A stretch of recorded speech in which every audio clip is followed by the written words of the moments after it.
So ಅದು ಇವತ್ತೆಲ್ಲ ನಾಳೆ ಗೊತ್ತಾಗುತ್ತೆ. ಬಟ್ ನಮ್ಮ ಪಾಡ್ಕಾಸ್ಟ್ ರಿಲೀಸ್ ಆದ್ಮೇಲೆ ಆದ್ರೂ ನಿಮ್ಮ ರಿಲೇಟಿವ್ ಖಂಡಿತ ಗೊತ್ತಾಗುತ್ತೆ. ಹೌದು, ರಿಲೇಟಿವ್ಸ್ ತುಂಬ ಜನಕ್ಕೆ ಗೊತ್ತು. ಬಟ್ ನನ್ನ ಮನೆ ಹಿರಿಯದಲ್ಲಿ ಹೋದರೆ ಯಾರಾದರೂ ಏನಾದರೂ ಮಾತಾಡ್ತಾರೆ, ತಂದೆ ತಾಯಿಗೆ ಚುಚ್ಚು ಮಾತಾಡಿ ಅವ್ರು ತುಂಬ ನೋವಾಗುತ್ತೆ. ಸೊ ಅಂತ ಲೈಕ್ ಕೆಲವೊಂದ್ಸಲಿ ವರ್ಷದಲ್ಲಿ 2-3 ಡೇಸ್ ಹೋಗ್ತೀನಿ. ರಾತ್ರಿ ಟೈಮ್ ಲೈಕ್ 1 o'clock 2 o'clockಗೆ ಕಾರ್ ಕಳಿಸ್ತಾರೆ. ಕಾರಲ್ಲಿ ಹೋಗಿ ಮನೆ ಒಳಗಡೆನೆ ಪಾರ್ಕ್ ಮಾಡ್ತಾರೆ, ಒಂದು ರೂಮಲ್ಲಿ ಇರಬೇಕು, ಮತ್ತೆ ವಾಪಸ್ ಬಿಟ್ಬಿಡ್ತಾರೆ ಅಷ್ಟೇ. ಹಾಂ, ಹೊಸ ವರ್ಷಕ್ಕಲ್ಲ, ಎದರು ಹಬ್ಬ, ವರಮಹಾಲಕ್ಷ್ಮಿ ಹಬ್ಬ ಇಲ್ಲ ಎದರು ಹಬ್ಬಕ್ಕೆ ಒಂದಿನ ಮಾತ್ರ ಕರೀತಾರೆ.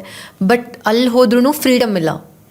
ಒಂದು ರೂಮ್ ಒಳಗಡೆನೇ ಇರಬೇಕು, ರೂಮಲ್ಲೇ ಊಟ, ಅಲ್ಲೇ ಯಾರೇ ಬಂದ್ರೂ ನಾನು ಹೊರಗಡೆ ಹೋಗಿ ಅವ್ರಿಗೆ ಮಾತಾಡ್ಸಂಗಿಲ್ಲ. ಪಕ್ಕದ ಮನೆಯವರಿಗೆ ಕೂಡ ನಾನು ಬಂದಿದ್ದೀನಿ ಅಂತ ಇನ್ಫಾರ್ಮ್ ಮಾಡೋಂಗಿಲ್ಲ. ಸೊ ಆ ಥರ. ಸೊ ನಾನು ಅವರಿಗೆ ಹೇಳ್ತೀನಿ ನಾನು ಬರೋದೇ ಇಲ್ಲ, ಯಾಕೆ ನಾನು ಈ ಫ್ರೀಡಮ್ ಬೇಕು ಅಂತಲೇ ಮನೆ ಬಿಟ್ಟು ಹೋಗಿದ್ದು, ಮತ್ತೆ ತೊಗೊಂಬಂದು ಮತ್ತೆ 4 ಗೋಡೆ ಮಧ್ಯೆ ಕೂಡಾಕ್ತಿದ್ದೀರಾ, ನಂಗೆ ತುಂಬ ಬೋರ್ ಆಗುತ್ತೆ, ನಾನು ಬರಲ್ಲ ಅಂತ ಹೇಳ್ತೀನಿ.